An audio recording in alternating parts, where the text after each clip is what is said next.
साथियों नमस्कार। सुभी क्लासेस की ऑनलाइन जो प्लेटफॉर्म है इसमें आप सभी का हार्दिक स्वागत अभिनंदन है। गेहूं अपना चल रहा था, गेहूं का फर्स्ट और सेकंड पार्ट आप सभी को मिल चुका था। किन्हीं कारणों से काफी दिनों बाद आज पुनः गेहूं का थर्ड पार्ट आप सबके लिए लेकर के आ रहा हूं। और आज अपना जो गेहूं प्रारंभ होगा दोस्तों वो रोग से प्रारंभ होगा, जिसमें रोग में सबसे पहला रोग जो होगा आपका वो होगा रोली। 3 प्रकार की गेहूं में रोली होती है, रोली अथवा गेरुई या पीली धारीदार रोली या भूरी गेरुई। तो तीनों अलग अलग प्रकार के जो है कवकों के कारण उत्पन्न होती हैं। तो आज उनके बारे में जानेंगे। तो सबसे पहले हम रोग में रोली या इसे ही हम कह दें गेरुई, गेरुई जो फर्स्ट नंबर पे है। सेकंड नंबर पे आपका आएगा धारीदार यानी पीली धारीदार रोली, और तीसरा आएगा भूरी गेरुई। तो दूसरा आपका आएगा पीली धारीदार, जबकि तीसरा आपका भूरी गेरुई, भूरी गेरुई। ये 3 प्रकार के गेरुई डिजीज जो है उत्पन्न होते हैं किसमें? गेहूं में दोस्तों। अब ये होते किसके कारण हैं? इनके होने का कारण क्या होता है? तो सबसे पहले वाला जो होता है वो पक्सिनिया, पक्सिनिया ग्रैमिनिस, ग्रैमिनिस, ग्रैमिनिस टिट्रीशाई, ग्रैमिनिस टिट्रीशाई के कारण होता है। यानी जो रोली या गेरुई है पक्सिनिया ग्रैमिनिस टिट्रीशाई के कारण होता है। पक्सिनिया स्ट्रिपफॉर्मिस कवक किसके लिए जिम्मेदार होता है? तो आपका जो धारीदार है पीली धारीदार पक्सिनिया, पक्सिनिया यानी स्ट्रिपफॉर्मिस कवक, पक्सिनिया स्ट्रिपफॉर्मिस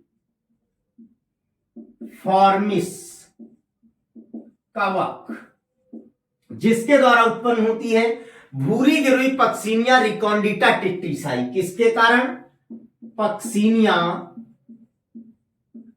पक्सिनिया रिकॉन्डिटा, रिकॉन्डिटा टिट्रीशाई के कारण उत्पन्न होती है। तो गेहूं में 3 प्रकार की गेरुई या रोली, तो रोली रोग जो सबसे पहला है पक्सिनिया ग्रैमिनिस टिट्रीशाई के कारण, पीली धारीदार जो आपका रोली है पक्सिनिया स्ट्रिपफॉर्मिस कवक के कारण, और भूरी गेरुई जो है पक्सिनिया रिकॉन्डिटा टिट्रीशाई के कारण। अब ये तीनों जो होते हैं डिजीज या रोग, इनके नियंत्रण के लिए हम क्या करेंगे? इनको किस प्रकार से हम नियंत्रित कर सकते हैं? तो कवक जनित है तो किसी भी कॉपर युक्त कवकनाशी का आप उपयोग कर सकते हैं, या उसके अलावा सल्फर धूली, किसका उपयोग कर सकते हैं दोस्तों? सल्फर धूली का उपयोग कर सकते हैं। तो 25 किलोग्राम प्रति हेक्टेयर की दर से किसका उपयोग करें? सल्फर पाउडर या सल्फर धूली का, सल्फर पाउडर या सल्फर धूली का उपयोग किया जाना चाहिए। या उसके अलावा मैंकोजेब, किसका उपयोग करें? मैंकोजेब 2 किलोग्राम प्रति हेक्टेयर की दर से उपयोग करना चाहिए, जिससे आसानी से इसका नियंत्रण कर सकते हैं। उसके अलावा इनके जो आप देख रहे हैं, आप रोली या गेरुई रोग पक्सिनिया ग्रैमिनिस टिट्रीशाई या पीली धारी रोली रोग पक्सिनिया स्ट्रिपफॉर्मिस कवक के द्वारा, या भूरी गेरुई पक्सिनिया रिकॉन्डिटा टिट्रीशाई के द्वारा नियंत्रण 25 किलोग्राम प्रति हेक्टेयर सल्फर पाउडर या धूली का उपयोग करें, या फिर मैंकोजेब 2 किलोग्राम प्रति हेक्टेयर की दर से उपयोग करें। उसके अलावा अगले क्रम में मैं बात करता हूं, जैसे फर्स्ट नंबर पे ये पढ़ा, तो सेकंड नंबर पे अगर मैं बात करूं तो कंड रोग। कौन सा रोग? कंड रोग के बारे में। किसके बारे में? कंड रोग, गेहूं में उत्पन्न होने वाला रोग है कंड रोग। कंड रोग होता किसके द्वारा है? तो अस्टिलागो नूडा वैरायटी, अस्टिलागो नूडा वैरायटी किसके द्वारा? अस्टिलागो नूडा वैरायटी, यानी आस्टिलागो नूडा वैरायटी टिट्रीसाई के द्वारा उत्पन्न होता है। किसके द्वारा? टिट्रीसाई के द्वारा उत्पन्न होता है। इसका नियंत्रण किससे करेंगे? वीटावैक्स या फिर बेनलेट 2.5 किलोग्राम प्रति हेक्टेयर की दर से उपयोग किया जाना चाहिए। नियंत्रण, अगर इसके नियंत्रण की बात करें तो इसका नियंत्रण किसके द्वारा? वीटावैक्स। किसके द्वारा? वीटावैक्स के द्वारा या उसके अलावा वेनलेट के द्वारा। क्या कर सकते हैं? ऑप्शन में वेनलेट का उपयोग करेंगे 2.5 किलोग्राम प्रति हेक्टेयर की दर से, 5 किलोग्राम प्रति हेक्टेयर की दर से उपयोग करेंगे। तो इस तरह से गेहूं में 2 डिजीज हुए। सबसे पहले रोली, जो 3 प्रकार की रोली है किसके द्वारा होती है। उसके अलावा नियंत्रण किससे? मैनकोजेब के द्वारा या सल्फर धूली के द्वारा। उसके अलावा कंड रोग आस्टिलागो नूडा वैरायटी टिट्रीसाई के द्वारा, और वीटावैक्स या वेनलेट 2.5 किलोग्राम प्रति हेक्टेयर की दर से उपयोग करेंगे, जिससे नियंत्रण पाया जा सकता है। और इसके बाद अगर मैं बात करूं तो ऊपर देखते हैं अगला कौन सा रोग आएगा और कौन से रोग का प्रभाव होता है।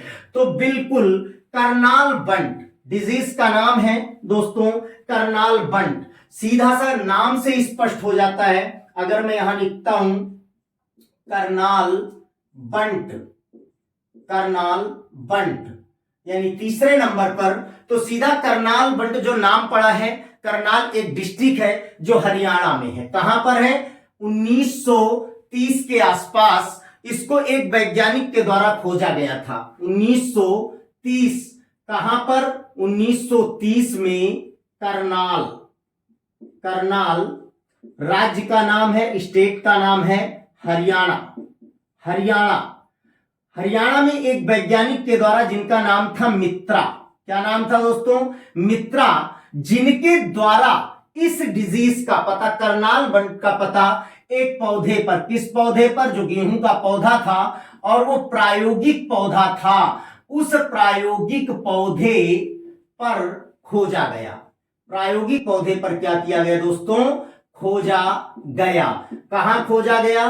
तो रोग का नाम है करनाल बंट, जिले का नाम है करनाल जो हरियाणा राज्य में है, तथा मित्रा नामक वैज्ञानिक के द्वारा प्रायोगिक पौधे पर कब खोजा गया? 1930 में खोजा गया। और यह होता किसके द्वारा है? निवोसिया इंडिका कवक। किसके द्वारा होता है? तो निवोसिया, निवोसिया इंडिका, निवोसिया इंडिका कवक, निवोसिया इंडिका कवक मीन्स इस कवक के द्वारा उत्पन्न होता है। और साथ ही बता दूं, इसे गेहूं का कैंसर भी कहा जाता है। क्या कहा जाता है? गेहूं का कैंसर भी कहते हैं, गेहूं का कैंसर भी कहते हैं। तो ये ध्यान रखना है। करनाल बंट 1930 में करनाल हरियाणा में मित्रा द्वारा प्रायोगिक पौधे पर खोजा गया, जो गेहूं का पौधा था, उस पर दोस्तों रिसर्च किया गया और निवोसिया इंडिका कवक के द्वारा होता है, जिसे गेहूं का कैंसर भी कहा जाता है। अगले डिजीज की मैं बात करूं तो अगला डिजीज है गेगला। कौन सा डिजीज है? गेहूं का गुगला या गेगला डिजीज। तो यहां पर लिखते हैं गुगला रोग। क्या लिखेंगे दोस्तों? गुगला रोग। गेहूं का जो गुगला रोग होता है वो किसके द्वारा होता है? एग्यूना टिट्रीसाई और सूत्रकृमि के द्वारा। किसके द्वारा? एग्यूना, एग्यूना, एग्यूना टिट्रीसाई। उसके अलावा किसके द्वारा? सूत्रकृमि के द्वारा। किसके द्वारा? सूत्रकृमि द्वारा उत्पन्न होता है दोस्तों गुगला डिजीज। एग्यूना टिट्रीसाई सूत्रकृमि द्वारा। नियंत्रण के लिए अपन क्या प्रयोग करेंगे? तो इसमें नियंत्रण के लिए अपन उपयोग करेंगे कार्बोफ्यूरॉन। किसका उपयोग करेंगे नियंत्रण के लिए? तो दोस्तों कार्बोफ्यूरॉन का उपयोग करेंगे। किसका उपयोग करेंगे?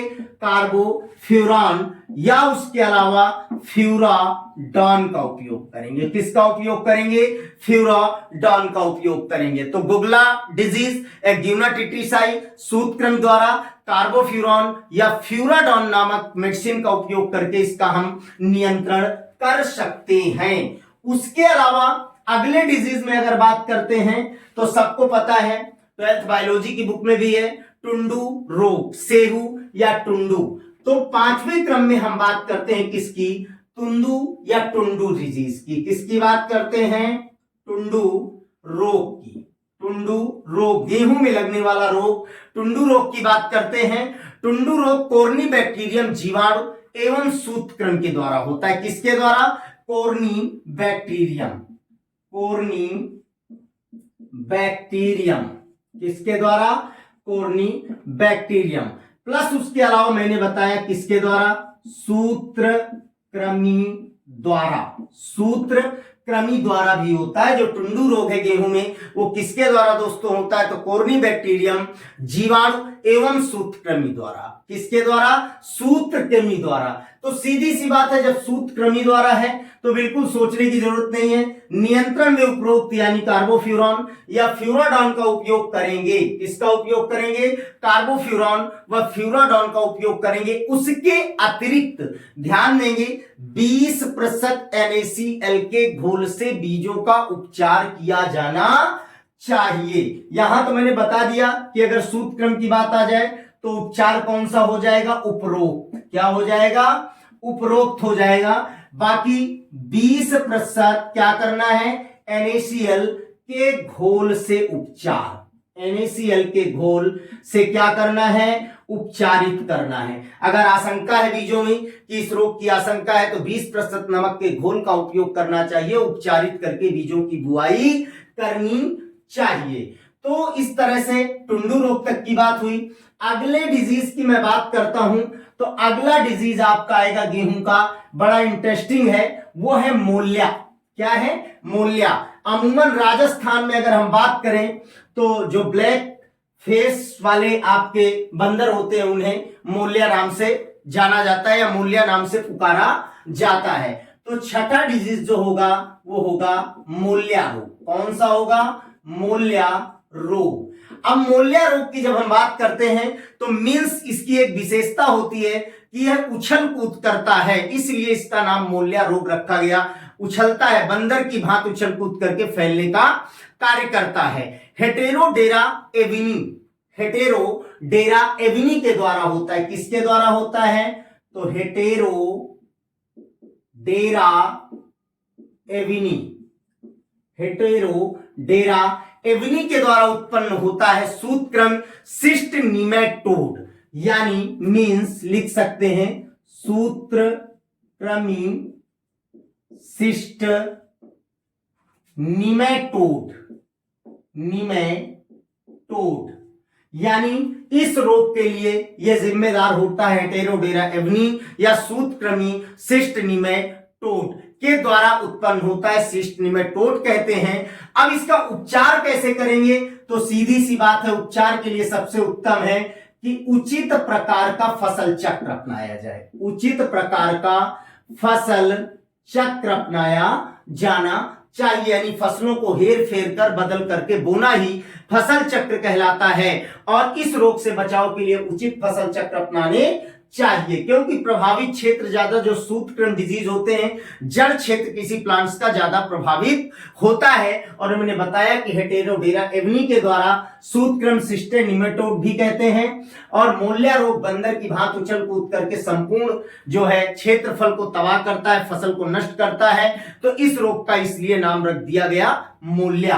अब सबसे बड़ी समस्या आती है कि ये तो 6 रोग हो गए, डिजीज हो गए, कहीं कहीं पर आप समस्या से जूझते हैं सबसे ज्यादा चावल ओराइजा सेटाइवा या टिटिका मेस्टिवम या अन्य फसलों में जो सबसे घातक शत्रु के रूप में होता है वो क्या होता है? चूहा, यानी रेटस। रेटस क्या करते हैं? क्रंतन का कार्य करते हैं। चूहा क्या करते हैं?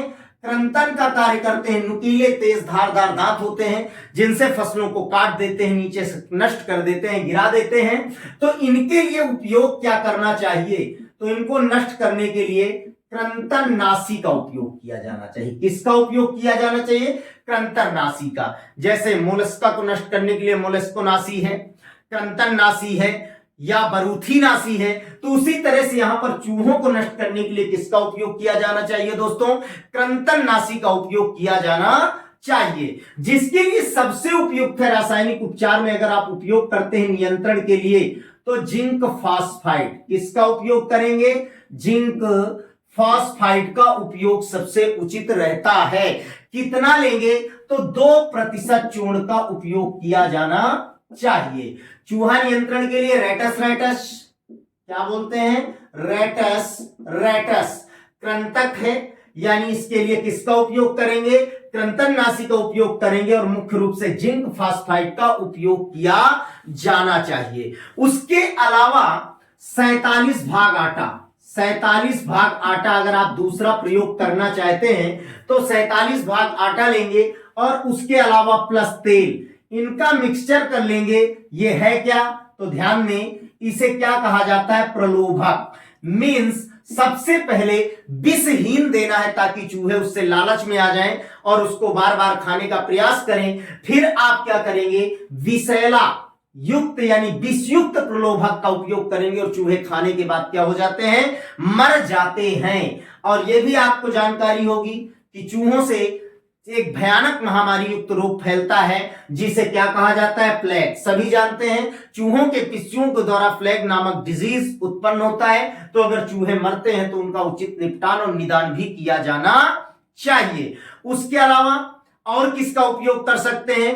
तो ब्रोमोडियोलोन किसका उपयोग कर सकते हैं? इसके अतिरिक्त ब्रोमोडियोलोन का उपयोग कर सकते हैं। कितना? 0.005% के आसपास ब्रोमोडियोलोन का उपयोग किया जाना चाहिए, जो किस रूप में उपलब्ध होता है? टिकिया के रूप में उपलब्ध होता है। किस रूप में? तो इस तरह से आप एक उपचार तो ये कर सकते हैं और एक उपचार ये कर सकते हैं, अन्यथा और भी कई उपचार के तरीके होते हैं। चूहों का नियंत्रण सामूहिक रूप से किया जाना चाहिए, सामान्य तौर से बहुत आसान नहीं होता है चूहों का नियंत्रण कर पाना है। तो कहने का तात्पर्य है कि कृंतक है, कृंतकनाशी जिंक फास्फाइड 2% चूर्ण, 47 भाग आटा प्लस तेल प्रलोभक के रूप में तैयार करें। पहले विषहीन दें, उसके बाद साथियों विषैला दें ताकि लालच के कारण वो जाल में फंसे और उसको खाएं और नष्ट हो जाए, अन्यथा फसल को बड़े पैमाने पर नुकसान पहुंचाते हैं। ब्रोमोडियोलोन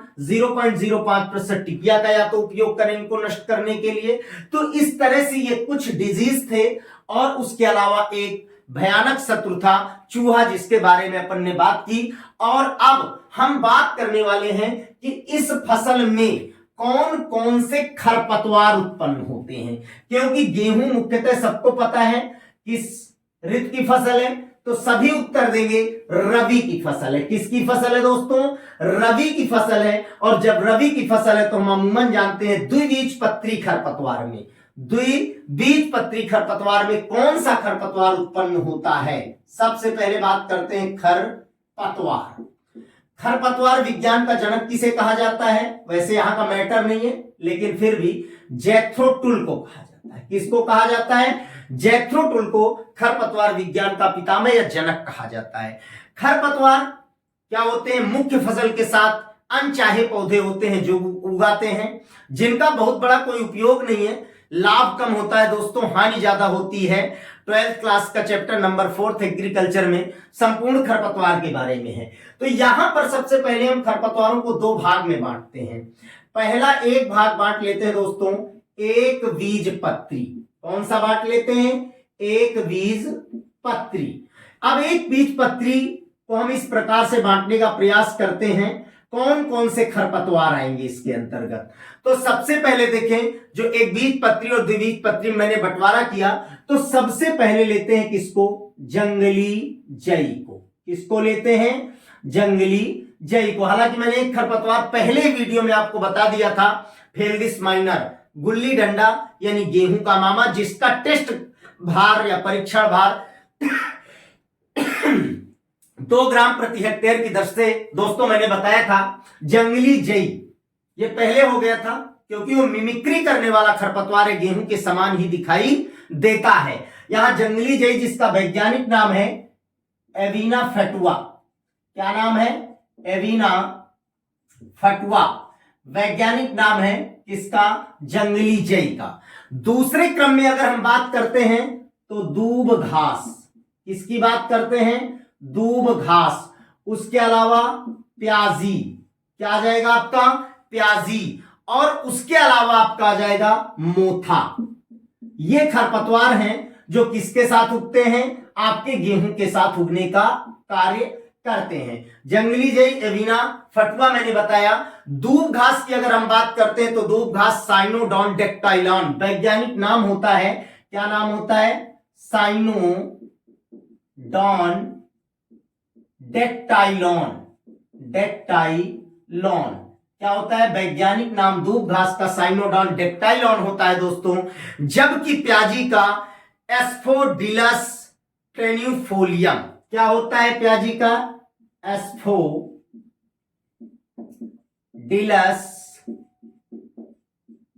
ट्यूनिफोलियम।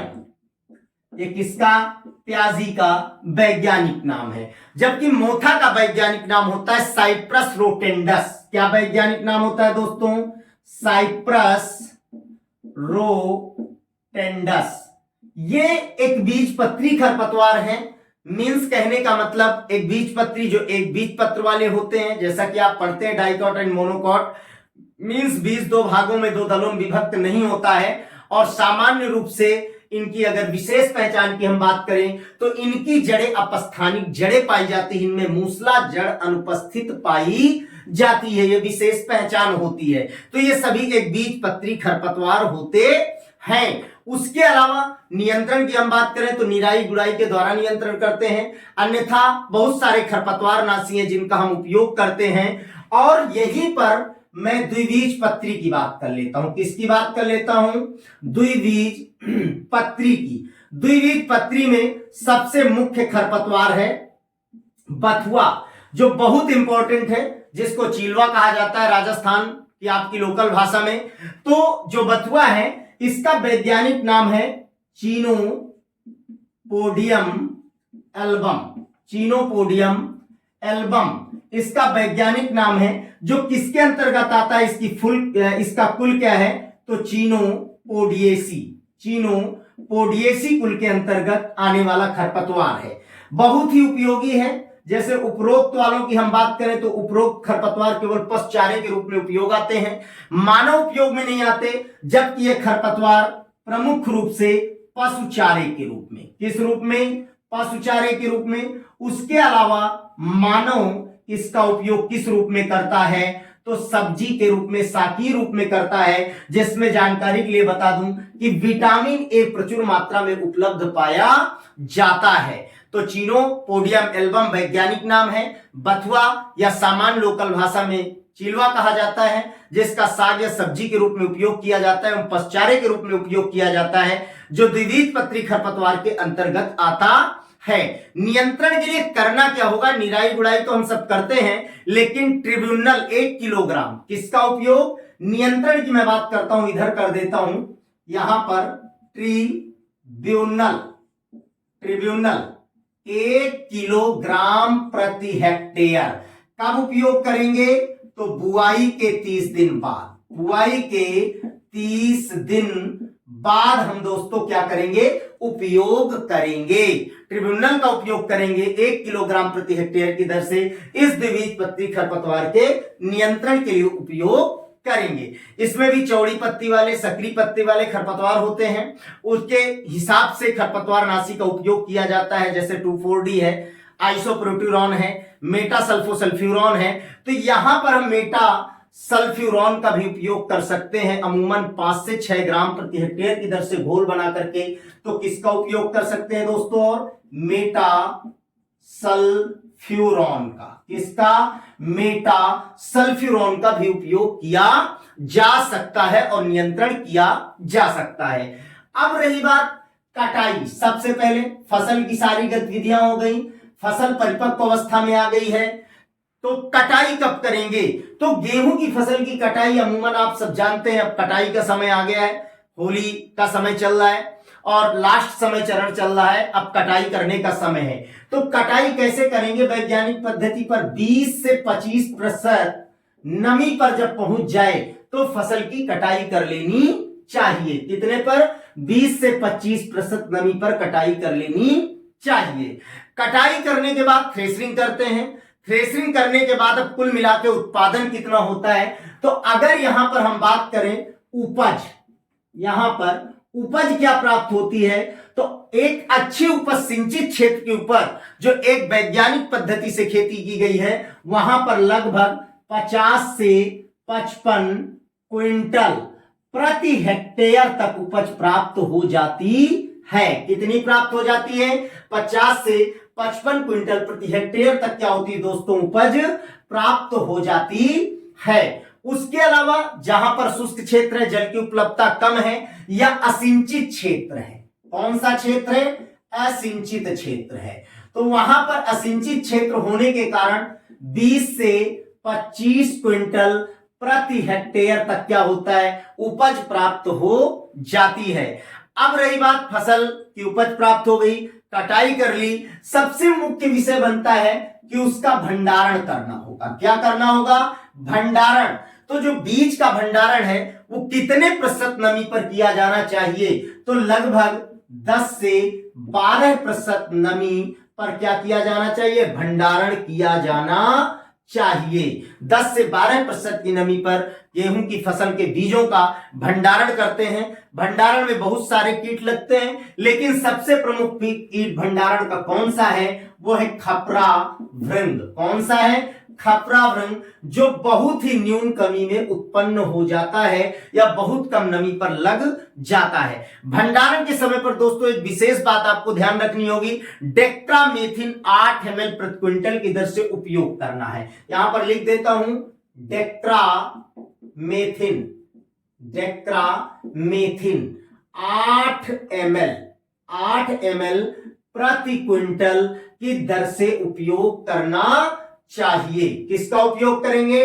डेक्ट्रामेथिन 8 ml प्रति क्विंटल की दर से उपयोग करना चाहिए। तो गेहूं में सबसे पहले रोग बताया, रोली रोग। 3 प्रकार के रोली होते हैं, अलग अलग प्रकार के उसके लिए जिम्मेदार कवक होते हैं। रोली अथवा गेरुई पक्सिनिया ग्रेमिनिस टिट्टिशाई या पीली धारीदार रोली पक्सिनिया स्ट्राफॉर्मिस कवक, भूरी गेरुई पक्सिनिया रिकॉन्डिटा टिट्टिशाई और नियंत्रण मैनकोजेब या फिर सल्फर धूली 25 किलोग्राम प्रति हेक्टेयर। कंड रोग मैंने बताया अस्टिलागो नूडा वैरायटी के द्वारा होता है। वीटावैक्स या बेनलेट 2.5 किलोग्राम प्रति हेक्टेयर की दर से उपयोग करें।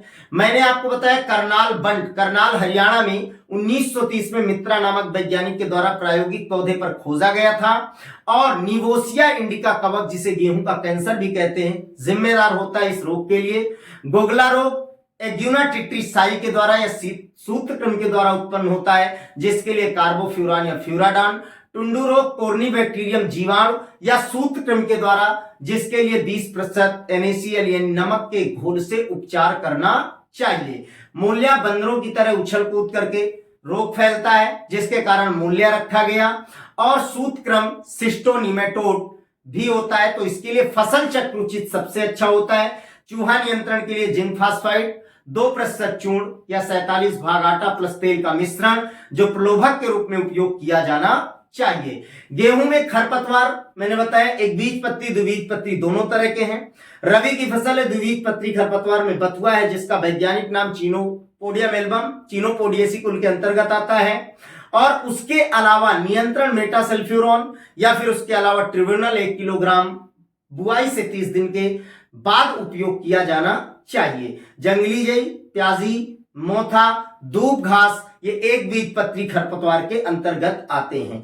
कटाई 20 से 25% की नमी पर करनी चाहिए। उपज 50 से 55 क्विंटल प्रति हेक्टेयर, असिंचित क्षेत्र में 20 से 25 क्विंटल प्रति हेक्टेयर प्राप्त होती है। और भंडारण 10 से 12% की नमी पर करना चाहिए। तो ये गेहूं का थर्ड पार्ट आपका दोस्तों था। आपके बीच में गेहूं आज समाप्त हुआ।